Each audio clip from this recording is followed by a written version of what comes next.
Merhaba arkadaşlar. Angels Tarot'a hoş geldiniz. Umarım herkes çok iyidir. Sağlıklı ve sıhhatlisinizdir inşallah. Güncel enerjilerde eril ve dişil açılımı yapmaya niyet ettim. Bu açılımı o ve ben olarak da alabilirsiniz arkadaşlar. 14 Mart Başak Burcu'nda gerçekleşecek ay tutulması söz konusu ve ay tutulması enerjilerinde eril ve dişili hangi süreç bekliyor, hangi enerjiler içerisinde olacaklar ve birbirlerine dair ortak enerjilerinde süreç ne yönde ilerleyecek? Buna dair bir açılım yapmaya niyet ettim. Kolektife niyet ettiğim bir açılımdır. Zamansız zamana niyet alıyorum. Bu videoya ne zaman denk gelirseniz mesajlarınızı o an için alabilirsiniz arkadaşlar. Kendinize ve aklınızdaki kişiye odaklanın, niyetlerinizi alın.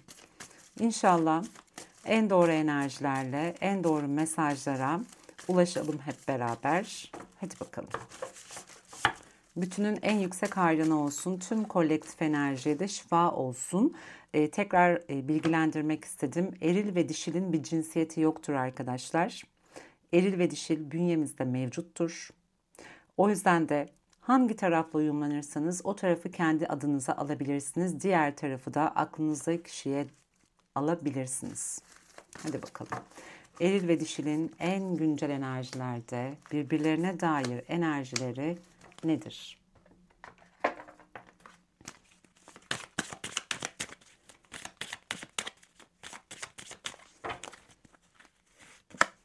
Eril enerji ve dişil enerji. Hatta şu eril dişil kartlarından da almak istiyorum.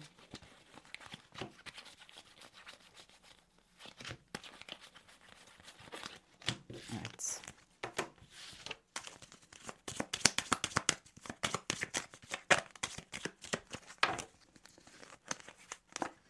Eril enerjinin pardon arkadaşlar, kusura bakmayın. Ve dişil enerjinin enerjisi. Evet. Öncelikle enerjileri açmak istiyorum.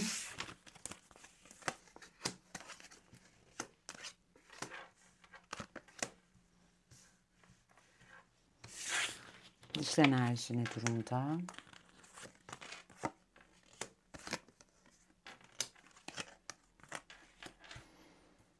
Evet arkadaşlar, şimdi kolektif enerjiye baktığımızda zaten son birkaç gündür yapılan açılımlarda da gördüğüm gibi bir ayrılık, bir bitişe doğru giden bir süreç söz konusu görünüyor. Belki daha önceden yaşanmış olan bir bitiş enerjisi de söz konusu olabilir aranızdaki bağlantılarda. Ama eril cephesine baktığımda eril enerjinin şu an hayatında ve size dair olan, yani dişile dair olan durumuyla alakalı çok netleşemediği, bir bilinmezliğin içerisinde olduğu ve kendisi aslında aranızda, pardon hep aranızda diyorum ama dişille arasında yaşanan durumu çok net kestiremediği bir süreçten geçtiğini düşünüyorum. Bu mevzuyla alakalı henüz netleşme durumu söz konusu olmadığı için de aslında dengede kalma çabası içerisinde olabilir veya dişille arasındaki o ilişkide bir denge kurma çabası içerisinde de girebilir. Bununla alakalı emek vermesi gerektiğini düşünüyor. Ve şu an aşırı derecede dişile karşı tutkusal ve seksüel arzuda söz konusu diyebiliriz arkadaşlar. Ama dişillerde sanki biraz daha enerjisel olarak üzüntü, keder ve son ve bitişe dair enerjiler var görünüyor.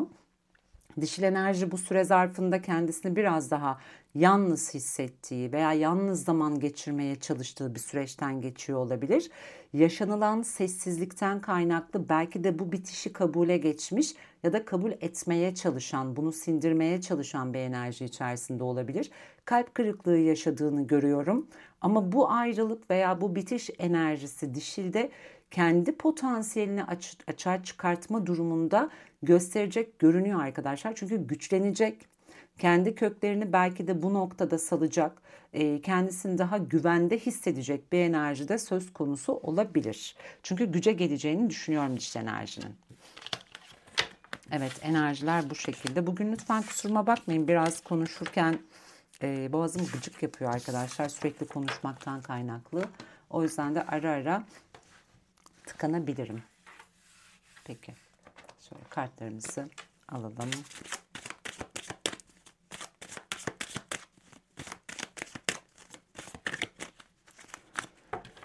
Eğer bağlantılarınızda henüz bu enerjiyi yaşamıyorsanız tutulma da bu enerjiyi açığa çıkartabilir arkadaşlar. O yüzden de tutulmalarda sert enerjiler söz konusu olduğu için lütfen tutulma enerjilerinin, negatif enerjilerini alanınıza kapatın.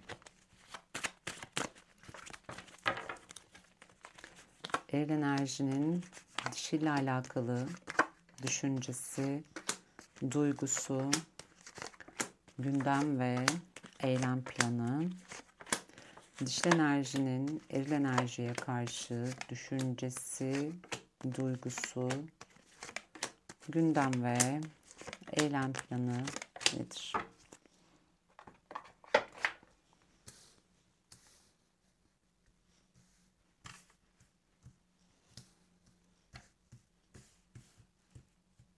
Evet.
Evet arkadaşlar, hadi bakalım başlayalım. Zihin enerjisi, kalp enerjisi, gündem ve eylem planlarında neler var? Yakın geçmiş, güncel ve olası süreç enerjileri ne yönde olacak eril ve dişilin? Şöyle erilin kartlarını açalım.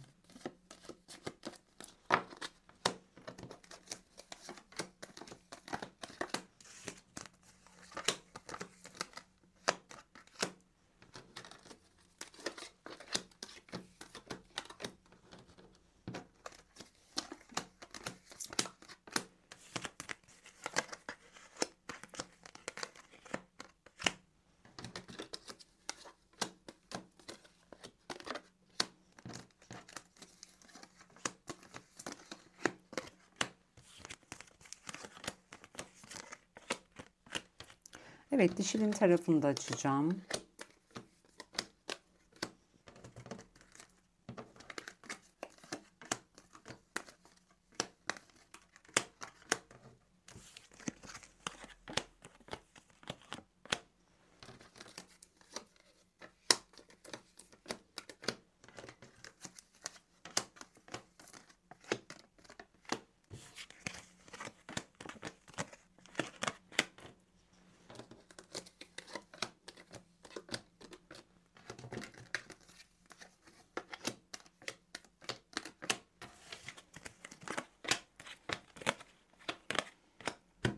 Arkadaşlar, dişil enerjiler ne oldu böyle?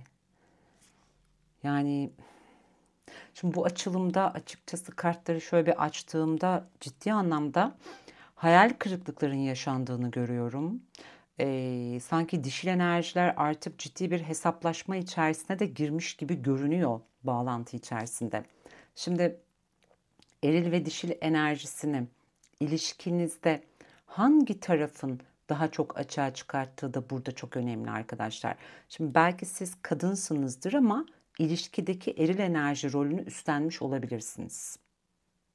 Belki siz erkeksinizdir ama ilişkideki dişil enerji rolünü üstlenmiş olabilirsiniz. Şimdi buradaki açılımı lütfen kendinizle uyacak şekilde alın. Uyan tarafı alın daha doğrusu.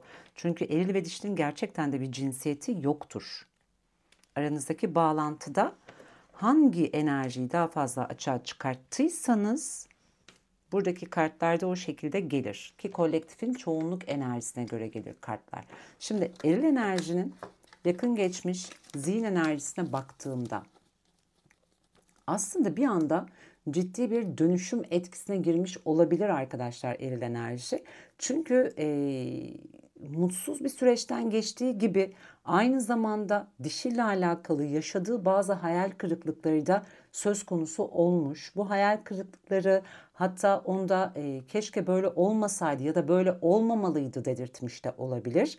Korktuğu şeylerin sanki başına gelmiş olması bir anda kendisini çatırdama durumları içerisinde bulmuş olması söz konusu görünüyor. Şu an dişil erilin yanında olmayabilir. Ayrı zaman geçirdikleri bir süreçten geçiyor olabilirler. Ne yaşıyorsa yaşasın aklının sürekli dişilde olduğu ve geçmişte yaşadıkları durumda olduğunu da söyleyebilirim arkadaşlar. Yani şu an sanki eril enerjinin elinde var olan şeylerin onu çok mutlu etmediğini, sürekli dişille alakalı bağ kurmaya çalıştığını ve onu düşündüğünü görüyorum. Ve şu an yaşadıkları süreç içerisinde kendisini gerçek anlamda kalben de çok yalnız hisseden, düşüncesel olarak da tek başına olan, dişilini düşüren bir enerji içerisinde ve ketum davranan bir durumda olduğunu da söyleyebilirim. Çok fazla kendisini ifade edemediği veya çok fazla kendi içsel durumunu yansıtamadığı bir süreçten geçiyor olabilir eril enerji.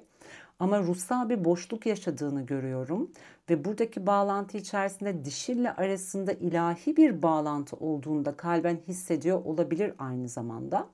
Bir taraftan da uçlara sürüklenmiş ve kalben aslında dişille alakalı zafer kazanma isteği içerisinde olduğunu da söyleyebilirim arkadaşlar. Şimdi bir Turan enerjisiyle geldiği için bunu söyleyeyim.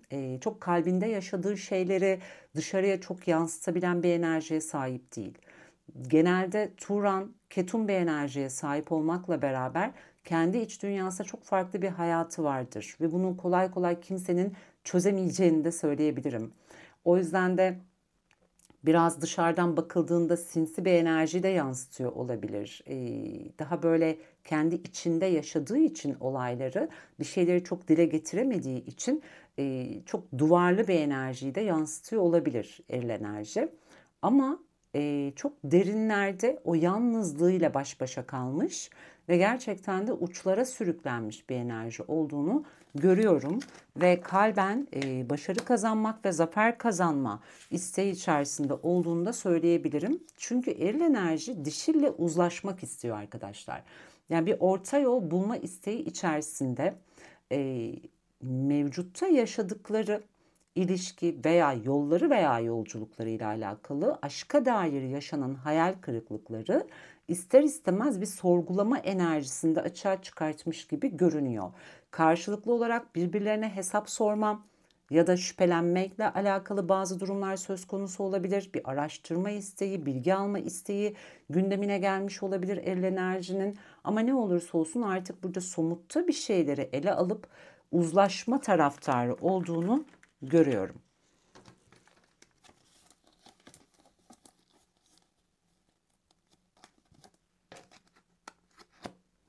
Şimdi özellikle şunu da belirtmek istiyorum. Eril enerji biraz önce dediğim gibi Turan enerjisiyle geldiği için burada maskeli de bir enerji söz konusu. Yani Turan içinde yaşadığı şeyleri çok dışarıya gösteremeyen, yansıtamayan bir enerji. Aynı zamanda da kendisini tamamıyla da maskelemiş bir enerji olarak görünüyor. Aslında duygusal adım atma isteği var çünkü duyguları olan bir enerji içerisinde ve bu noktada maske taktığı için sürekli kendi iç dünyasında bir şeyleri de öteliyor gibi. Yüzleşmekten korkuyor sanki. Belki de gerçeklerden de kaçan bir enerji olabilir. Şöyle de alabilirsiniz burayı. sizinle bir iletişime geçtiğinde veya duygusal bir adım attığında siz ona bazı şeylerin hesabını soracak olabilirsiniz. Yani dişil enerjiler soracak olabilir. Biraz bu durumun kurcalanması veya hesap sorulması ile alakalı da tedirginlik yaşıyor olabilir eril enerji. O yüzden de yüzleşmekten korktuğu için ya da şu anki bu süreçte baş edecek gücü kendisinde bulamadığı için de bazı şeyleri görmezden geliyor ve öteliyor da olabilir arkadaşlar. Çünkü burada eril enerjiye göre dişil enerji aslında birçok kez belki de erilin birçok tutumuna ve davranışlarına karşı sabırlı davranmış, iyi niyetle davranmış olduğunu düşünüyor kendisi. Öyle toparlayayım size. Yani hani benim için sanki bu kadar sabır gösterdin, birçok kez bazı şeyleri alttan aldın ama hani öyle bir noktaya geldik ki bana birçok şeyin hesabını sorabilirsin ya da bu durumu kurcalayabilirsin sana neden böyle davrandığıma dair korkusu da yaşıyor gibi.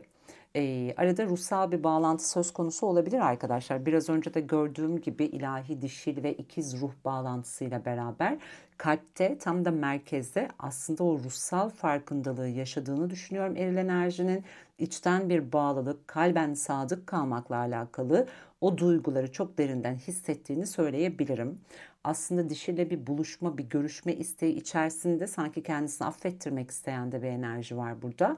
Ama bunu çok açığa çıkartamadığını düşünüyorum. Bir taraftan eril enerji belki de geleneksel bir yapı içerisinde de olabilir. Mevcutta bulunmuş olduğu durumdan kaynaklı da kendisini belki çok açamadığı, çok ifade edemediği bir durumdan geçiyor olabilir arkadaşlar. Ama e, kalben gerçekten sadık bir enerji. Yani eylemsel anlamda belki çok dürüst davranamamış olabilir, yanlış yollara sapmış olabilir ama kalpte içten duyulan bir sevgi var. Bakın burada da maskeyi aldık. Yani çok ciddi anlamda maskeleri olan bir enerji. Kendisini gerçekten de çok gösterebildiğini düşünmüyorum. Şimdi şöyle söylemek istiyorum. Geçtiğimiz yaz aylarında veya önümüzdeki yaz ayları içerisinde de olabilir bu durum. E, Eril enerjinin hayatında e, mevcuttaki dişil enerjiyle beraber başka bir dişil enerjinin de varlığıyla ilgili maskelediği, sakladığı, göstermek istemediği, açığa çıkartmak istemediği bazı durumlar yaşanmış olabilir arkadaşlar. Yani eril enerji gizli bir durum içerisinde kalmış olabilir. Bunu belki size yani kolektifin dişiline belki de kendi hayatında diğer tarafta olan dişil enerjisine çok göstermek istememiş, tamamıyla bu durumu maskelemek istemiş olabilir. Aslında ikilem içerisinde de kaldığı bir durum söz konusu ve belki de bir şeylerin görünmesini istememesi, saklaması, onun kendisini çıkmazda hissettiği bir durumdan kaynaklı olabilir. Ama gördüğüm kadarıyla yaz aylarını işaret ettiği için söylüyorum. Bazı netleşmelerde yaz ayları içerisinde olacak gibi görünüyor. Şimdi geçtiğimiz yazda bu durumun etkisinde kalmış olabilir ya da geçtiğimiz yazdan bu yaza kadar olan süreyi de kapsıyor olabilir bu enerji. Ama sanki yaz ayları içerisinde bir şeyler daha da böyle bir aydınlığa çıkacak, netleşecek gibi görünüyor. Çünkü burada bir Selçuk Sasa enerjisi de alıyorum arkadaşlar. Selçuk Sasa genelde baktığımızda yasak ilişki içerisindeki dişil enerjiyi anlatır. E, Biraz aşktan yana yüzü gülmeyen bir dişil enerjidir aslında. Güzel, çekici, alımlı girdiği ortamda aşırı derecede dikkat çeken bir dişil enerjidir. Ama yaşadığı bağlantılar içerisinde çok da tatmin ve mutlu olamayan ve gerçekten de aşktan yana çok şansı olmayan da bir enerjiyi bize anlatır. Sanki iki durum arasında kendisini tamamıyla maskelemiş ve bazı şeyleri de örtmek durumunda kalmış olabilir arkadaşlar. O yüzden de ben eril enerjinin alması gereken bazı dersler içerisinde olduğunu da görüyorum. Çünkü sistem bir noktada onu arındırma süreci içerisine geçiriyor olabilir. Özellikle sadakat konusuyla ilgili. Şimdi mevcutta eril enerji evliyse, sizinle veya sizin dışınızda herhangi birisiyle veya evliliğe dair bir beklentisi veya isteği varsa yüzük meselesiyle alakalı bu noktada kesinlikle alması gereken dersler var. Özellikle sadık kalmakla alakalı temizlenmesi gerekiyor, arınması gerekiyor. Zihinsel ve duygusal anlamda dengeye gelmesi gereken bir süreci yaşıyor veya tutulma etkileriyle bu enerjiye de geçecek olabilir. Çünkü aile olma isteği var. Yol arkadaşlığıyla alakalı bazı başlangıçlar da yapmak isteyebilir. Çünkü yalnız kalmaktan da korkan bir enerjiden bahsediyoruz. Ama hatalar çok fazla yapılmış olabilir. Kendi iç dünyasında veya dışarıya karşı, çevresindeki insanlara karşı, hayatındaki kişiye karşı. Bununla alakalı artık alması gereken dersi alıp yoluna ancak öyle devam edebilecek şekilde görünüyor arkadaşlar. Yani zihinde de sanki bunun farkındalığında yaşıyor gibi eril enerji.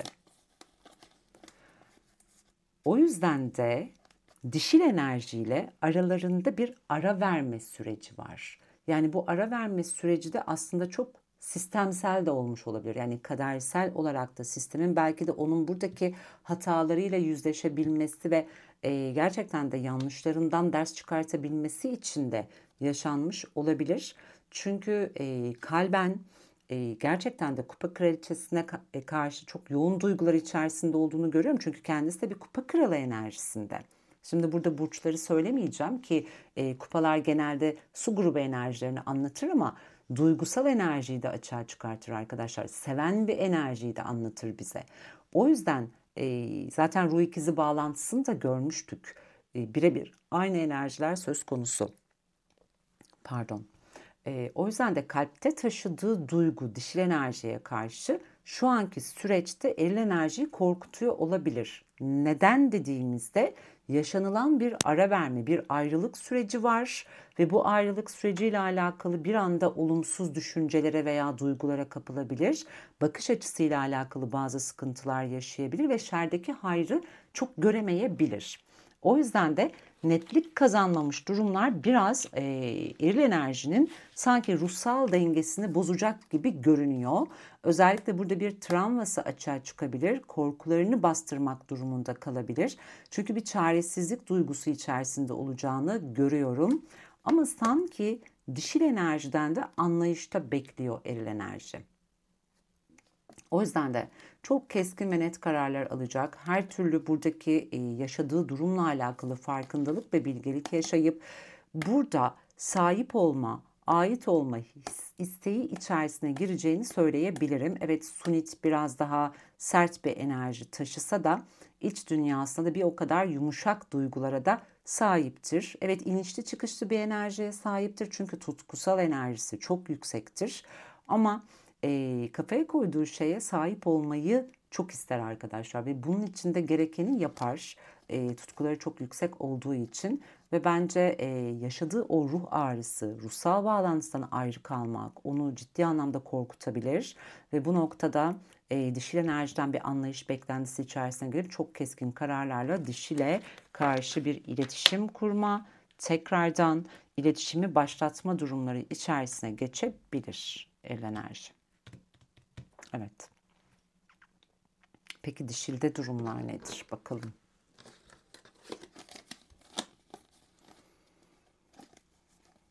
Evet, dönüşüm enerjisini burada da aldık. Burada da aldık. Bakar mısınız?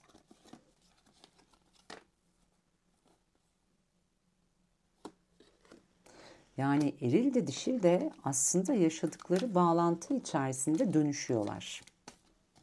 Evet, yani yıkılması gereken, artık kapanması gereken döngüler varsa yakın zaman önce bu döngüler kapanmış olabilir veya yıkılması gerekenler yıkılmış olabilir arkadaşlar. Eğer olmadıysa da önümüzdeki günlerde bu dönüşüm etkisini yaşayabilirsiniz.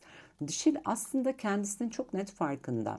Kendi saf veya temiz düşüncelerinin, duygularının aslında eril enerjiyi kendince kabule geçmek, kendisine karşı belki de bugüne kadar yapılan iyilikler veya gösterilen tavırlarla alakalı kendince zihnen de bir şeyleri affetmekle alakalı bir süreçten geçiyor. Çünkü dişil enerji istediği hayatı oluşturmak istese de burada tamamıyla sanki sürecinin sistemle bağlantılı olduğunun farkında. O yüzden de içinde bir öfke enerjisi varsa eskisi gibi ağırlığı olmadığını fark edebilir dişil enerji. Evet, çok öfkeliydim, çok kızgındım ama sanki yavaş yavaş o öfke enerjisi azalıyor ve sanki biraz daha bu enerji içerisinde bir şeyleri affediyorum ya da affetmeye niyet ediyorum tarzında bir duruma geçebilir.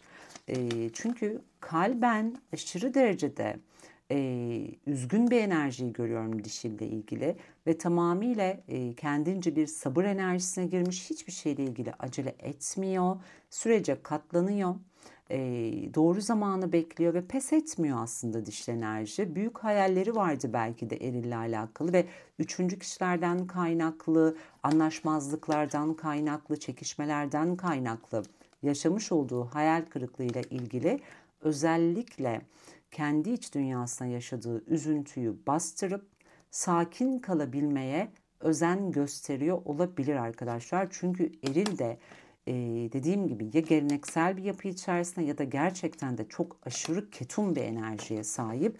Bu durumda biraz dişili olumsuz yönde etkiliyor olabilir. Çünkü dişil cephesinde bir yıkım açığa çıkmış zaten. Dişilin erile karşı çalıştırdığı ciddi bir bağımlılık enerjisi söz konusu olabilir. Hep geleceğe dair bir umudu olmuş olabilir. Bir şeyler düzeldi, düzelecek, düzeldi, düzelecek. Bizim bir geleceğimiz var, her şey yoluna girecek tarzında umut etme durumları söz konusu olmuş olabilir.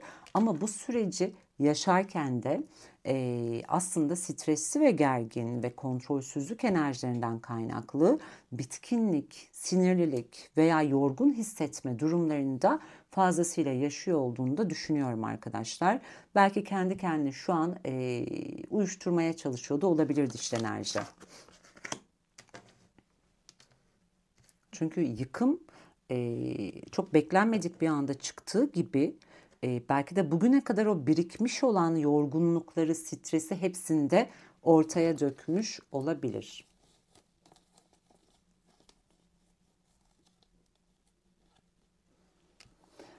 Şimdi burada adalet isteyen bir dişil enerji var. Yani ben bu adaletin sağlanacağını zaten düşünüyorum kartların enerjileriyle beraber. Şimdi çok kadersel bir döngü yaşanıyor tutulmalarla beraber ki burada da zaten kader çarkını verdi. Şimdi kader çarkının dönmesiyle beraber iletişimsel bir durum açığa çıkacak ve bu iletişimsel durumda bağlantılı dişil enerji bir teslimiyete geçme niyeti içerisinde olacak görünüyor. Mesela biraz önce burada dedik ya, pes etmeyecek olan bir dişil enerji var. Çünkü her ne yaşamış olursa olsun aslında yumuşamış kalben o öfkesiyle alakalı. Ama burada da güncelde de gördüğüm iletişimsel bir durumla alakalı yapılan haksızlıkla ilgili bir farkındalık açığa çıkacak olabilir. Şimdi dişil bu noktada erilden büyük bir haksızlık gördüğü gibi belki birazcık kendisinin de ona karşı belki de çok adil davranmadığıyla alakalı bir yüzleşme yaşayabilir. Ya da arkadaşlar dişil kendisine yapılan haksızlığın aslında bu kadar alttan alınması gereken değil de tam tersi çok büyük bir haksızlık olduğunu ve aslında affetmemesi gerektiğiyle de yüzleşecek olabilir. O yüzden de adalet isteyen bir enerji var ve bu noktada teslimiyete geçen, pes eden bir enerjiyi de açığa çıkartacak görünüyor dişil enerji. Yani yeni yaşayacağı bir farkındalık söz konusu. Çünkü burada bir bilgelik mevcut. Belki de bugüne kadar bağımlılık çalıştırdığı için hep kendini avuttuğu bir durumdan geçiyorsa artık o acı gerçekle bir yüzleşme yaşayacağını düşünüyorum. Çünkü kendi içindeki çocukla yüzleşecek dişil enerji ve kendi kavgasıyla, kendi mücadelesiyle belki de buradaki zayıf noktalarını silip süpürüp kendi gücünü ve potansiyelini açığa çıkartacak görünüyor. Çünkü güçlü bir enerji, sandığından daha da güçlü bir enerji var burada. Ama belki de bugüne kadar bu ilişki, ruhsal bağlantı onu öyle bir noktaya getirdi ki kendisini pasifleştirdi ve gücünü ve potansiyelini ortaya dökemedi arkadaşlar. Ama artık kalben yaşadığı o yoğun duygular, yoğun hislerin hepsinin devreye girmesi onda aslında her şeyin farkındalığını yaşamasıyla başlayacak görünüyor. Büyük resmi görecek bir enerji de var burada aynı zamanda. Ve ben açıkçası kalben hissettiğini aklen de yani zihnen de kabule geçeceğini de görüyorum. Evet, yine adalet var burada. Yani eril ve dişil arasında çok ağır bir hesaplaşma da yaşanabilir. Biraz önce burada da görmüştük, söylemiştim pardon. Sorgulama, hesap sormak, kurcalamak, şüphe duymak, araştırmak. Burada da hesaplaşma enerjisi var. Yani her şeyin farkındalığını yaşadıktan sonra dişil enerji, adalet istiyorum ben, hakkımı istiyorum ben, maddi manevi. Hangi alanda benim hakkıma girdiyse olayları belki de bugüne kadar ben net göremedim. Kendimi belki de gerçeğe kapattım ama bu noktada hak istiyorum. Hakkımı istiyorum diyen bir enerji açığa çıkabilir. Bazılarınızın hayatında da gerçekten de bir adalet süreci de söz konusu olabilir arkadaşlar. Bazılarınızın mahkemeyle alakalı bazı hesapları da söz konusu olabilir. Lütfen kendi durumlarınıza göre alın. Ama burada çok kadersel bir şeyler yaşanıyor. Dişil enerjinin hayatında kadersel bir hesaplaşma, kadersel olarak bir kayıp enerjisi açığa çıkıyor. Ve bunun farkındalığını yaşayan da bunu aslında bir noktada tetikleyen de dişil enerjinin ta kendisidir. Yani bu kayıp enerjisiyle alakalı kendi hesaplaşmasını yapıyor. Çok hani böyle kitabına uygun her şey ilerliyor. Yani olması gerektiği gibi ama belki de bunu yaşadıktan sonra kaybettiği için de kendisini kötü hissedecek de olabilir dişil enerji. Ama adaletin de sağlanması gerekiyor bir noktada. Burada dişil enerji ile uyumlanan arkadaşlarıma söylemek istiyorum. Lütfen kendinize karşı adil olun. Önce kendinize karşı adil olun. Kendi hakkınıza girmemeye özen gösterin ve yaşadığınız hiçbir şeyin sizin öz değerinize ve özgüveninize hasar vermesine izin vermeyin arkadaşlar. Burası çok önemli. Çünkü ciddi bir haksızlık yaşanmış olabilir burada. Bazı ihanet durumları açığa çıkmış olabilir. Çünkü ben eril enerjinin çok büyük ikilemler içerisinde kaldığı durumları görüyorum. Dürüst davranmadığı durumları görüyorum. Kalben ne kadar sadık da olsa eylemsel kısımda çok sadık kalamamış. Maskeli bir enerji var. O yüzden de bu noktada hani kendime ne kadar dürüstüm, ne kadar hani dengedeyim kısmını lütfen anlamaya çalışın. Evet, dişil enerjilerde tamamıyla bir ayrılık enerjisi. Yani dişil enerji belki bazı şeyleri burada kaybettiğini düşünerek bir taktik geliştirecek olabilir ya da bir strateji yapacak olabilir. Ama şunu unutmayın. Siz de çok iyi biliyorsunuz dişil enerji olan arkadaşlarım. Eril enerjinin buradaki davranışlarının ve tavırlarının değişmeyeceğini çok iyi biliyorsunuz. İsfahan var burada. Yani size tekrar bir el uzatılacak olabilir eril tarafından. Ama çözüm getirebilecek bir el değil o. Yani şu İsfahan enerjisinden vazgeçmesi gerekiyor.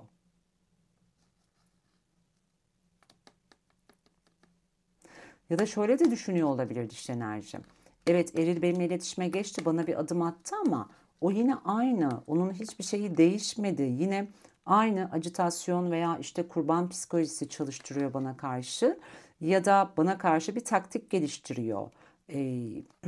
Ya da kendi çıkarlarını gözeterek kartlarını oynuyordu diye düşünüyor olabilir dişil enerji. Ama dişil enerjiler ayrılık enerjisini fazlasıyla hissediyor diyebilirim arkadaşlar.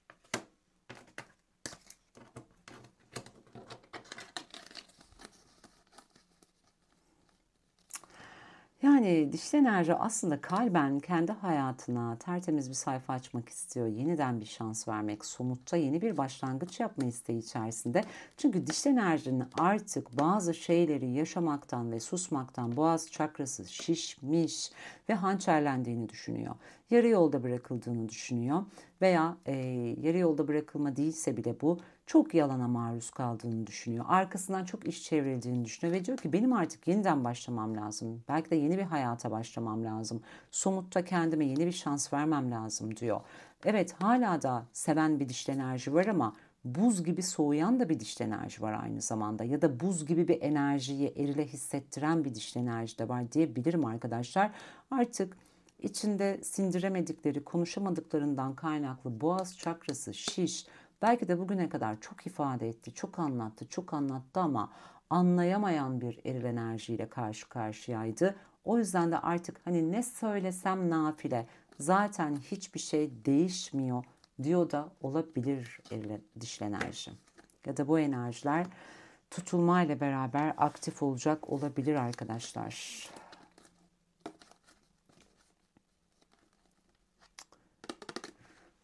Şimdi ben dişli enerjilerin de çok zeki, çok burada hani kurnaz enerjiler içerisinde olduğunu düşünüyorum. Çünkü dişil de artık erili çözmüş bir noktada. O yüzden dişil de burada erile karşı biraz ego, gurur enerjisi içerisine girebilir. Kendisini maskeleyebilir.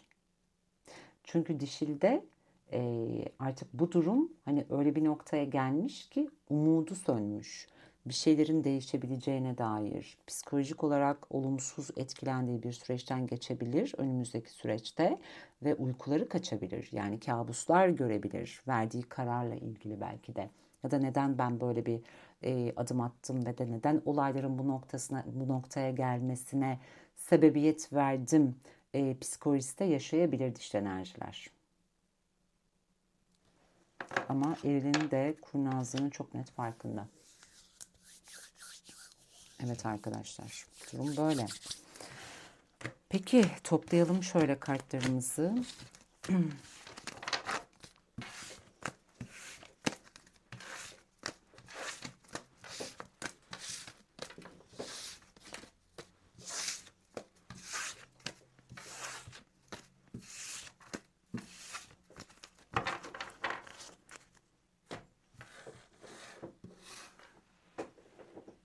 Peki şöyle soralım. After kartlarıma soracağım. Olası süreçte kart kendini attı. İletişim veriyor arkadaşlar. Çok ani, çok beklenmedik bir iletişim dedi. Çok hızlıca gelişen olaylar, ani gelişmeler söz konusu olabilir.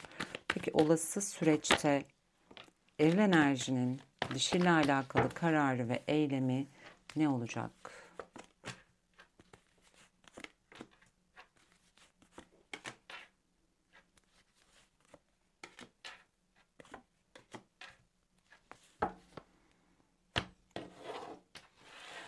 Eriller, eril enerjiler ne kadar bazı şeylerden kaçmaya çalışırsa çalışsın, kaçamıyorlar, yakalanıyorlar arkadaşlar. Orada ciddi bir bağlılık enerjisi olmasıyla beraber aynı zamanda eril enerjinin yapmış olduğu kurnazlıklar, arkadan çevirdiği işlerde pat diye bir anda açığa da çıkabilir. Evet, burada nerede benim lema marklarım? Evet, burada 2 deste var. Hadi bakalım.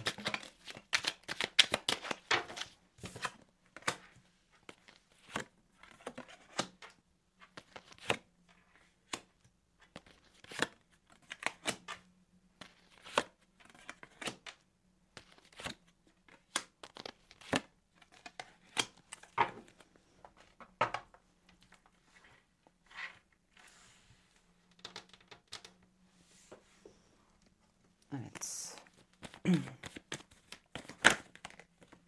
Allah Allah. Bakar mısınız? Yani o kadar çok tilki enerjisi aldım ki bugün. O kadar çok maske enerjisi aldım ki. Yani bir türlü değiştiremedik eril enerjiyi.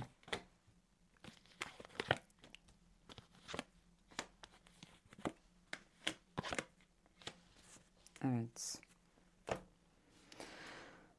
Evet arkadaşlar, benim gördüğüm kadarıyla aslında eril enerjinin hayatında gerçekten de çok ani gelişmeler olabilir. Hatta bazı şeyleri duyduğunuz zaman çok şaşırabilirsiniz de. Kurnaz enerjileri devam edecek görünüyor. Çünkü çok zeki bir enerjiye sahip kendileri. Dürüst olmayan bazı durumlarla karşı karşıya kalabilirsiniz. Size çok dürüst bazı şeyler ifade etmekten kaçınabilir. Ama arka planda hayatında size hakikati söylemediği, sizden sakladığı, kendi içinde yaşadığı arka plandaki kısmında hayatında bazı şeyleri bitirip tamamıyla dönüştürüp temiz bir sayfa açma enerjisine geçecek. Şimdi burada neyi bitirecek olabilir? Sizden sakladığı ne olabilir dedik. Burada bir alyans verdi, bir yüzük enerjisi verdi. Şimdi evliyseniz eğer eril ve dişil, bizim erilimizle ve bizim dişilimiz evlilerse, e, bu evlilik içerisinde sizden saklanan, arkanızdan çevrilen işler, hiçbir şekilde açığa çıkartmadığı ve dürüst davranmadığı durumlar varsa bunları tamamıyla bitirip, dönüştürüp sizinle tekrar bir temiz sayfa açmak isteyecek görünüyor. Aradaki soğukluğu tamamıyla gidermeye çalışacak, o döngüyü tamamıyla kapatmaya çalışacak ve daha sadık bir enerjiye geçmeye çalışacak görünüyor. Ama hayır, biz evli değiliz. Benim aklımdaki kişi bir başkasıyla evli diyorsanız veya bir başkasıyla nişanlı veya sözlü diyorsanız ya da bu durum sizden saklanmış da olabilir. Hiç bilmiyor da olabilirsiniz aklınızdaki kişinin evli veya bekar olduğunu dair bilgiyi. Bununla alakalı arka planda gizli saklı kalmış durumu her neyse, yaptığı kurnazlıklar, çıkarcılıklar her neyse bunlar çok ani bir şekilde, çok kadersel bir şekilde sonlanacak ve kendi hayatında tamamıyla geçmişe sünger çekip geleceğe dair o döngüyü kapatıp temiz bir sayfa açmak isteyecek görünüyor. Şimdi bazılarınızın hayatında yurt dışı ile bağlantılı bir mesafe söz konusu olabilir. Bazılarınızın hayatında aklınızdaki kişiyle bir evlilik yoluna girme, bir yüzük yoluna girme ile alakalı, bir tamamlanmaya gitmekle alakalı durumlar söz konusu olabilir. Ama aklınızdaki kişinin kurnazlıklarından kaynaklı ve çevresel faktörlerden kaynaklı soğukluk, iletişimsizlik, ayrılık durumları yaşamış olabilirsiniz. Bununla alakalı tekrar ve tekrar söylüyorum. Ne olursa olsun aşırı kurnaz bir enerjiyle gelip durumu kurtarmaya çalışacak. Çok da dürüst davranmayacağını düşünüyorum. Ama araya bir arkadaş sokabilir, bir tanıdık sokabilir, bir dostunu buna vesile kılabilir. Aradaki soğukluğu, uzaklaşmayı ortadan kaldırmaya çalışabilir arkadaşlar. Çünkü tutkusal enerjisi çok yüksek ve tutku enerjisi çok yüksek olduğu için hırslar da biraz açığa çıkıyor. Çok fazla haberleşmeler, haber gönderme durumları söz konusu olacak gibi görünüyor. Çünkü karanlığı aydınlatmak isteyen ve eşitlenmek isteyen ve süreci tamamıyla dengeye getirmek isteyen bir enerji içerisinde diyebilirim. Ama dikkatli olmanızı tavsiye ediyorum. Çünkü eril enerji ne kadar ben artık kararlıyım, işte bir şeyleri toparlayacağım, edeceğim de dese, eril enerji çok tutkusal yaklaştığı için anında dengeyi kaybedebiliyor. Anında bir ikileme girebiliyor, yönünü şaşırabiliyor ya da çok yakın birisi.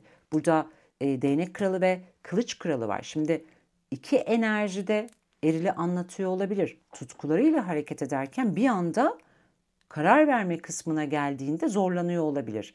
Ama çok yakın bir dostu, arkadaşı, aileden birisi de söz konusu olabilir. Onun kararlarını şaşırtan, yön almasında onu ikileme düşüren bir enerji de söz konusu olabilir. Lütfen burayı kendi durumlarınıza göre alın.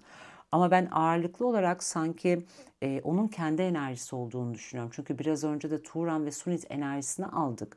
Aslında bir o kadar ketumken bir o kadar da inişli çıkışlı bir enerjiye sahip. Bir anda bencilleşebilen bir enerjiye sahip eril enerji.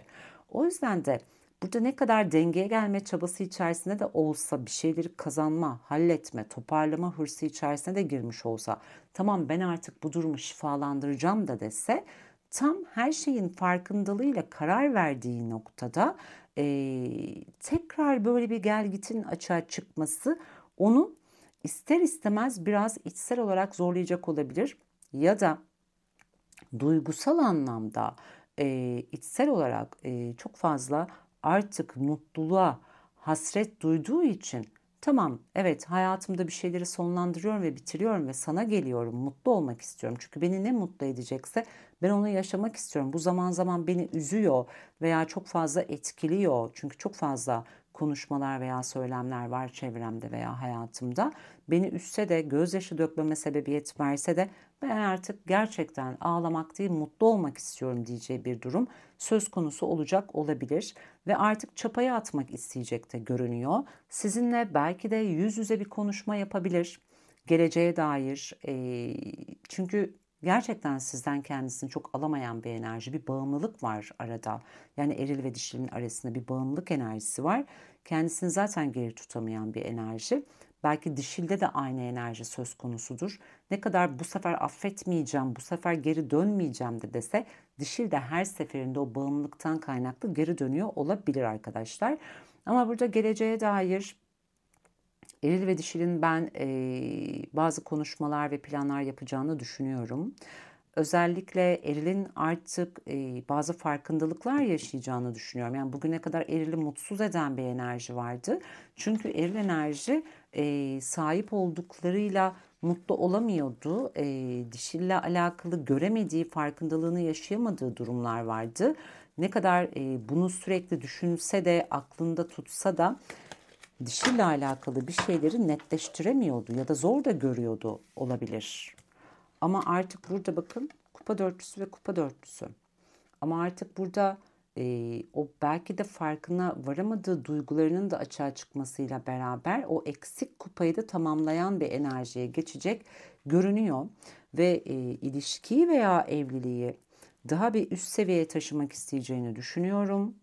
Tekrardan toparlamak, yapılandırmak isteyeceğini düşünüyorum arkadaşlar. Ya da gönül alacağını düşünüyorum. Ve bu nasıl söyleyeyim size, bir iletişimle de gerçekleşecek olabilir, bir mesajla da bir mektupla da gerçekleşecek olabilir. Ama aranızdaki bağlantıya eril enerjinin işiyle alakalı resmi bir evrak süreci de biraz etki edebilir ya da onun hayatında resmi bir evrak süreci varsa bu da biraz sürece etki gösterebilir. Evet, durum böyle.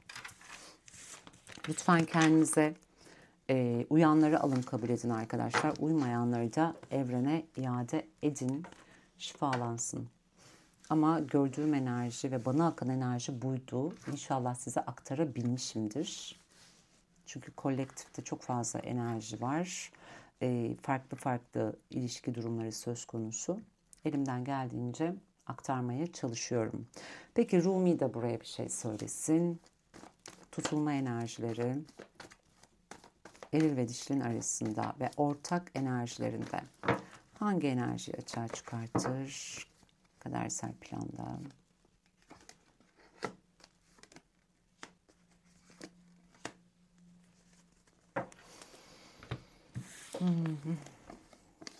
Evet. Zaten çok belliydi. Biraz önce de gördük açılımda. Dişil enerji kılıcını çekmiş, arkasını dönmüş, tavrını net koymuş. Eril enerji de dedi ki ben amacıma ulaşırım. Ben seni yine ikna ederim dedi. Yani eril dişilden vazgeçmiyor arkadaşlar. Ne olursa olsun zafer kazanma isteği içerisinde görünüyor. Amacına ulaşmaya çalışacak ve ortak enerjide ay ve güneş gibi uçarım, gök perdelerini yırtarım dedi. Burada bir zafer enerjisi vardır. Burada bir özgürlük enerjisi vardır. Burada dişil enerjiler şöyle iyi bir düşünsünler. Gerçekten bu kişiyi hayatımda istiyor muyum, istemiyor muyum? Benim hayatıma ne katar ya da benim hayatımdan neyi eksiltir? Bununla alakalı netleşin arkadaşlar. Çünkü öyle bir noktaya getiriyor ki tutulma sizi. Burada tamam artık bitti dediğinizde bitecek bu bağlantı. Ama ben tekrar şans vermek istiyorum derseniz de eril enerji amacına ulaşacak. Ama ben dişilin bu bağlantıda acı çektiğini düşünüyorum. Yürek acısı gibi acı yok. Yine kupa dörtlüsü. Peki bir kart daha alacağım. Sonuçta barışma var mı? İkilemlerden çıkılacak, ikilemlerden özgürleşilecek burada.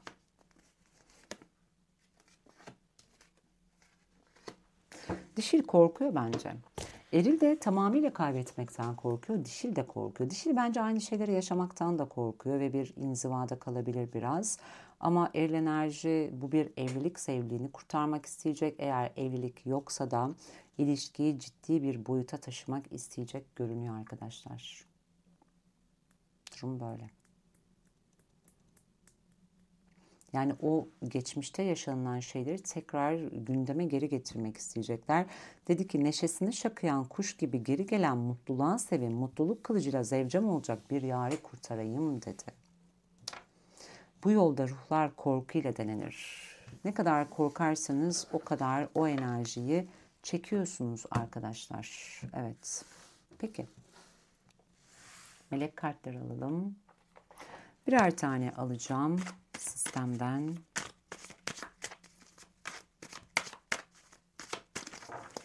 Eril enerji için, dişil enerji için. Korunma, hayrın olmayan şeylerden korunuyorsun dedi eril enerjiye. Pardon, demek ki eril enerji şu anki süreçte bir durağanlık yaşıyorsa sistem onu mutlaka bir şeyden koruyor arkadaşlar. Çok da hani enerjisel olarak neden mücadele etmiyor, neden yapmıyor, neden etmiyor demeyin. Sistemin bu noktada vardır bir bildiği. Evet, dişil enerjiye bir ilham geliyor. Fikirleriniz evrenden ilham alıyor. Yaratıcılığınızın zirvesinde ve enerjinizin yüksek olduğu bir dönemdesiniz. Kendinize inanın dedi. Evet arkadaşlar, kendinize inanın. Her şey inanmakla başlar. Kendinize inanın dişil enerjiler, çünkü farkında olduğunuzdan daha yüksek bir potansiyeliniz var aslında. Güçlü bir potansiyeliniz var ve bunu açığa çıkartın mutlaka. Peki. Eril ve dişil için konuşturma yapalım.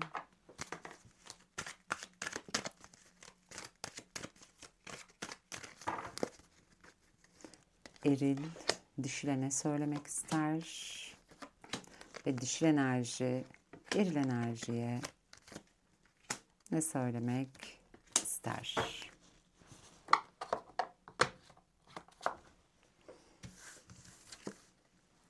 Seni aramıyor, sormuyorsam bu seni sevmediğim anlamına gelmez dedi eril enerji. Dişil enerji dedi ki seninle bir gelecek istiyorum. Wow. Evet, dişil gelecek isterken eril anladığım kadarıyla bununla alakalı pek de bir şey yapmadı. O yüzden de dişli artık sanki bazı şeyler tak etmiş gibi görünüyor. Eril enerji dedi ki zihnim çok karışık, netleşemiyorum. Dişli enerji dedi ki seni hiçbir zaman aklımdan çıkaramadım, unutamadım dedi. Eril enerji dedi ki çevremdeki insanların etkisi altında kalabiliyorum dedi. Evet, bunu görmüştük zaten kartlarda da. Dişli enerji dedi ki cesaretimi toplayıp sana gelemiyorum. Bana bir ışık yak dedi. Evet, dişli enerji burada çok net bir tavır koymuş aslında yaşadığı durumla alakalı. O yüzden de sanki geri dönemiyor gibi. Tam olarak aslında bu durumun içerisinde çok da acı çekiyor. Ama erilden bir şeyler bekliyor. Peki. Durum böyle arkadaşlar. Bütünün en yüksek hayrına olsun inşallah bu açılım. Tüm kolektif enerjide şifa olsun. Lütfen tutulma enerjilerinde, negatif enerjilerden korunmak adına kendinize koruma yapın arkadaşlar. Olumlamalar yapın mutlaka. Özellikle de enerjisel olarak lütfen sakin kalmaya bu süre zarfında dikkat edin. Çünkü gerçekten de göksel enerjiler şu an çok ağır. Çok ciddi negatif enerjiler var. Zaman zaman hepimizi etkiliyor ağırlığı.